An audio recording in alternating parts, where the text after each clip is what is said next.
I'm Nick Griswold with your Wake Up weather. As you head out the door tomorrow, expect 23 degrees. The sun may be out, but most likely we'll have some snow showers in the area. Winds will be out of the northwest at 10 miles per hour. Justin and Janae, back to you at the desk.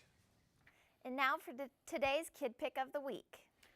Today's Kid Pick comes from 5-year-old Joseph. It's a grassy field with snow falling down on it. Perhaps he is predicting the weather to come. You could be right. Well done, Joseph. It sure seems like that, this Joseph guy knows how to predict the weather. I mean, if he's painting snow, who knows? Maybe he'll paint some sunshine. Tomorrow will be nice and sunshiny. I sure hope so. That's right. I hope so, too. Last week, Washington State Attorney General Rob McKenna reauthorized the Violence Against Women Act to ensure the safety of women. Domestic violence is a major focus to McKenna. This month, he announced a bill expanding state protections for stalking victims. VAWA was originally passed in 1994, and since then, domestic violence rates have dropped by more than 50%. The Attorney General says that by reauthorizing VAWA, the rates will drop even more and save countless lives. Believe it or not, human trafficking is the second largest and fastest growing criminal industry in the world.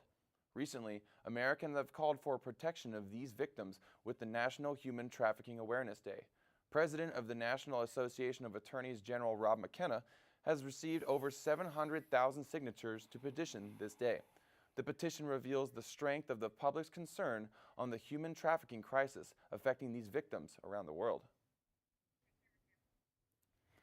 Last week, Washington State Attorney General...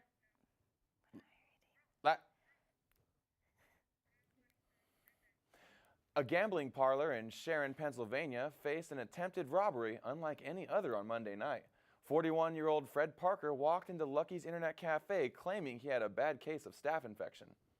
Parker proceeded to touch various walls and gambling machines and threatened to infect the cashier if he didn't receive money. Police say Parker left after the cashier refused and was arrested shortly after. I wonder how does somebody go into a place and demand money from somebody like that? Like, oh, give me your money or I'm going to touch you with my staph infection, blah, blah, blah. I don't know. I don't know how you could come up with that idea. Yeah, I don't know. Can you just imagine that guy just walking in and touching machines and stuff and they're like, what are you doing? It's interesting. Yeah, it truly is. Yeah, it's, I don't know. I wonder if I'm ever going to see anything weird like that in my lifetime. I sure hope not. Me too. Well, that's it for this week's edition of NewsWatch. You can catch us on Channel 2 and 14 next week at 4, 7, and 11 p.m. If you're watching us on Channel 14, it is now produced and ran fully by the students of Central Washington University. If you have any news tips or story ideas, email them to newswatch@cwu.edu. You can also follow us on Twitter and Facebook by searching CWU Newswatch. Thanks for joining us, and tune in next week. Kittitas County.